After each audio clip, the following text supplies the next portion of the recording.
نہ تھا کچھ تو خدا تھا، کچھ نہ ہوتا تو خدا ہوتا۔ نہ تھا کچھ تو خدا تھا، کچھ نہ ہوتا تو خدا ہوتا۔ یہ غزل شاید غالب کی سب سے مشہور اور سب سے زیادہ تجزیہ کی جانے والی غزلوں میں ایک ہے۔ محض 3 اشعار کی یہ غزل ہے، اور غالب کی زیادہ تر غزلوں کے مقابلے اس غزل کی ایک خاص بات یہ ہے کہ یہ بغیر کسی پیچیدہ فارسی الفاظ کے بہت آسان سی اردو میں لکھی گئی ہے۔ غزل بہت چھوٹی ہے مگر روحانیت اور حکمت سے سروبر ہے۔ A lot of profundity, wisdom and spirituality packed within 6 lines۔ غزل کا بنیادی فلسفہ ہے وجود سے بہتر لا وجودہ، superiority of non-existence over existence۔ شاعر کا ایک شکوہ، ایک شکایت ہے کہ اس دنیا، اس عالم میں انسان کا آنا، انسان کا جنم لینا، یہ اس کی بربادی کا، اس کے رنج کا، اس کی خرابی کا سبب ہے۔ Existence is the root cause of man's ruin, his destruction۔ نہ تھا کچھ تو خدا تھا، کچھ نہ ہوتا تو خدا ہوتا۔ نہ تھا کچھ تو خدا تھا، کچھ نہ ہوتا تو خدا ہوتا۔ ڈوبویا مجھے کو ہونے نے، نہ ہوتا میں تو کیا ہوتا۔ نہ تھا کچھ تو خدا تھا، کچھ نہ ہوتا تو خدا ہوتا۔ ڈبویا مجھ کو ہونے نے، نہ ہوتا میں تو کیا ہوتا۔ گاڈ اینڈ یونیورس، خدا اور کائنات، اس موضوع یا سبجیکٹ کو لے کر 2 عقائد مقبول ہیں۔ There are 2 prominent schools of thoughts on how we view God and universe۔ پہلا عقیدہ ہے جو مین اسٹریم ریلیجنز اور اسپریچل فلاسفیز جیسے جوڈائزم، اسلام، دویت ویدانت، ان میں تجویز کیا جاتا ہے۔ اس کے حساب سے خدا اور کائنات، بھگوان اور بھکت، خدا اور بندہ، یہ 2 الگ الگ چیزیں ہیں، 2 مختلف مخلوق ہیں۔ They are 2 separate entities, connected and related, but separate۔ دوسرا عقیدہ اس میں وہ ہے جو صوفیزم میں اور ادویت ویدانت میں تجویز کیا جاتا ہے۔ ان کے نظریے سے خدا اور بندہ، پرماتما اور آتما ایک ہی ہیں، ایک ہی مخلوق یا اینٹیٹی کے 2 روپ یا 2 مینیفیسٹیشن ہیں، مگر دونوں ایک ہیں۔ تو یہ پہلا شعر ان 2 فلسفوں کو 2 الگ طریقے سے اظہار کرتا ہے، مگر دونوں فلسفوں کے راستے سے ایک ہی منزل پہ پہنچتا ہے، کنکلوژن ایک ہی نکالتا ہے۔ غالب کے ورڈ پلے، ان کے لفظوں کے ساتھ کھیلنے کے ہنر کی ایک خوبصورت مثال ہے۔ تو پہلا عقیدہ جس میں خدا اور بندہ الگ ہیں، اس نظریے سے اس شعر کو پڑھیں تو نہ تھا کچھ تو خدا تھا۔ جب یہ کائنات نہیں بنائی گئی تھی، جب اس برہمانڈ کی رچنا نہیں ہوئی تھی، جب میں نہیں تھا اور کچھ نہیں تھا، تو اس وقت خدا تھا۔ نہ تھا کچھ تو خدا تھا، کچھ نہ ہوتا تو خدا ہوتا۔ اگر یہ سب چیزیں بنائی نہ بھی گئی ہوتی، یہ کائنات جس میں بھی شامل ہوں، اگر یہ سب اگر نہیں بھی ہوتے تو بھی خدا یا پرماتما جیسا ہے ویسا ہی ہوتا۔ اس کا وقار وہی ہوتا، وہ اتنا ہی عظیم، اتنا ہی شاندار ہوتا۔ میرے ہونے یا نہ ہونے سے کوئی فرق نہیں پڑا۔ In the grand scheme of things, I'm nothing, I'm inconsequential۔ ڈبویا مجھ کو ہونے نے، نہ ہوتا میں تو کیا ہوتا۔ تو اس صورتحال میں جہاں میرے ہونے یا نہ ہونے سے کوئی فرق نہیں پڑتا، اس میں کیوں مجھے وجود دیا گیا؟ Why was I brought into existence؟ کیوں مجھے یہ زندگی اور اس کے ساتھ آنے والی جد و جہد دی گئی، اس کے ساتھ آنے والے غم اور کٹھنائیاں دی گئیں، جس کے بوجھ تلے میں ڈوب گیا ہوں۔ میرے ہونے نے، میرے جنم لینے نے مجھ کو ڈبویا ہے۔ اس مصرعے کا آخری حصہ، نہ ہوتا میں تو کیا ہوتا، یہ ایک اصلی سوال نہیں ہے۔ This is more of a rhetorical question۔ شاعر اس میں اپنی مایوسی، اپنی فرسٹریشن کا اظہار کر رہا ہے کہ میں نہ بھی ہوتا تو کیا فرق پڑ جاتا، نہ ہوتا میں تو کیا ہوتا۔ What difference would it have made؟ Nothing۔ اب دوسرا عقیدہ جس میں خدا اور بندہ ایک ہیں، اس نظریے سے پڑھیں تو اس شعر کی ایک نئی صورت ابھرتی ہے۔ اسے زیادہ آسانی سے سمجھنے کے لیے اس میں جو امپلائڈ الفاظ ہیں اسے وسیع طور پہ شامل کرتے ہیں۔ The words that are not present but implied, we will add them explicitly to make the meaning a bit more obvious. نہ تھا کچھ جب میں، تب میں خدا تھا، میری روح میری آتما جنم سے پہلے پرماتما کا انش تھی۔ میں خدا سے جڑا ہوا ان کا ایک حصہ تھا، یعنی اس وقت میں خود خدا تھا۔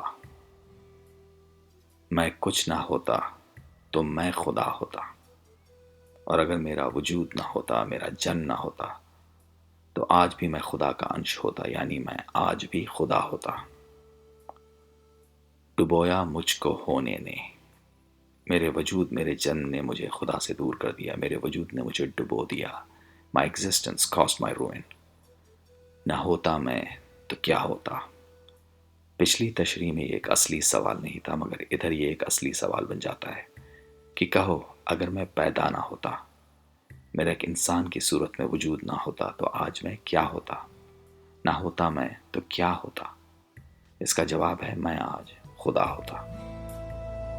ہوا جب ہم سے یوں بے حس تو ہم کیا سر کے کٹنے کا، نہ ہوتا کر جدا تن سے تو زانوں پر دھرا ہوتا۔ ہوا جب غم سے یوں بے حس تو غم کیا سر کے کٹنے کا، نہ ہوتا گر جدا تن سے تو زانو پہ دھرا ہوتا۔ بے حس کا مطلب ہے نم، سینس لیس یا سن ہو جانا۔ زانو یعنی گھٹنے اور جان کے بیچ کا حصہ۔ علماء یا اسکالرز کے حساب سے یہ شعر شاعر کے سر کٹنے کے بعد کہا جا رہا ہے۔ شاعری میں یہ طریقہ کافی عام ہے جس میں شاعر مرنے کے بعد اپنی زندگی یا اپنی موت کے حوالے سے شعر کہتا ہے۔ It's the voice of the poet from beyond the grave. ہوا جب غم سے یوں بے حس تو غم کیا سر کے کٹنے کا، تو شاعر کا سر کٹ چکا ہے، ان کے دھڑ سے جدا ہو کر سر زمین پہ پڑا ہے۔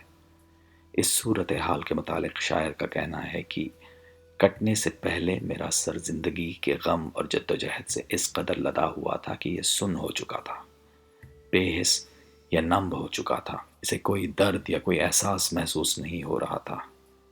تو ایسا سر کٹ بھی گیا تو اس پہ غم اور افسوس کرنے کی کوئی ضرورت نہیں ہے، کیونکہ نہ ہوتا گر جدا تن سے تو زانو پر دھرا ہوتا۔ اگر یہ سر نہ بھی کٹا ہوتا تو بھی یہ زندگی غم اور مصیبتوں کے بوجھ سے زانو یا گھٹنوں پہ ہی گرا رہتا۔ کٹنے سے پہلے بھی یہ سر کسی کام کا نہ رہا تھا۔ وجود اور زندگی پہ مایوسی اور اس پہ گریہ زاری جو پچھلے شعر میں تھی، وہی اس شعر میں بھی برقرار ہے۔ The poet's disillusionment and lamentations on the curse of his existence continue unabated in these verses too. ہوئی مدت کے غالب مر گیا پر یاد آتا ہے،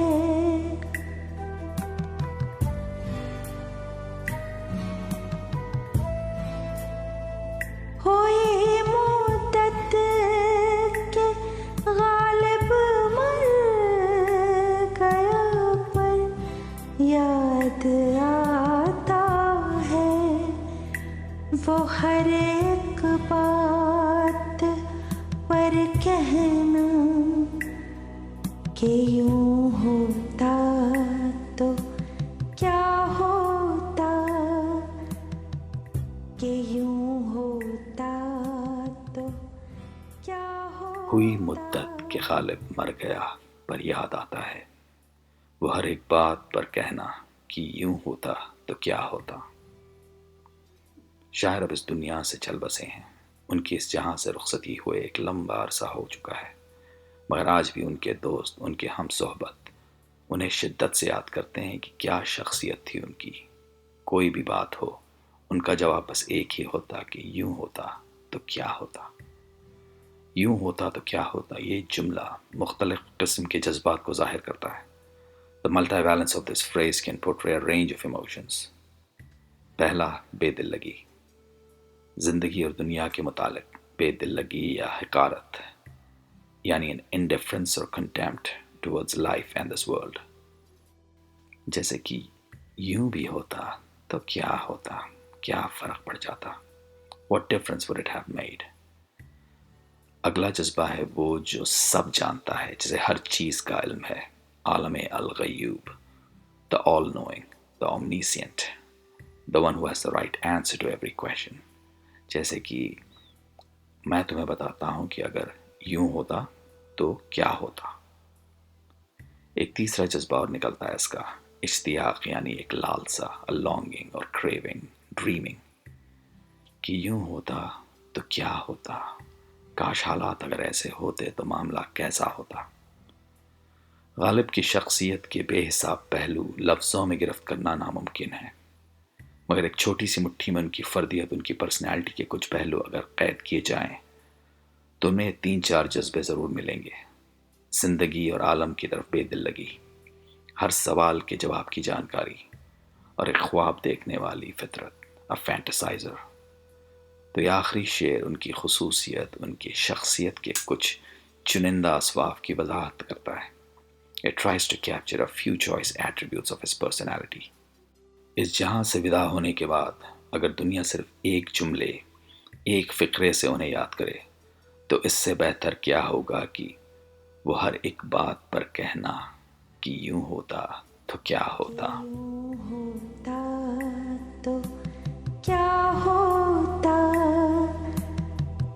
کہ یوں ہوتا تو کیا ہوتا، کہ یوں ہوتا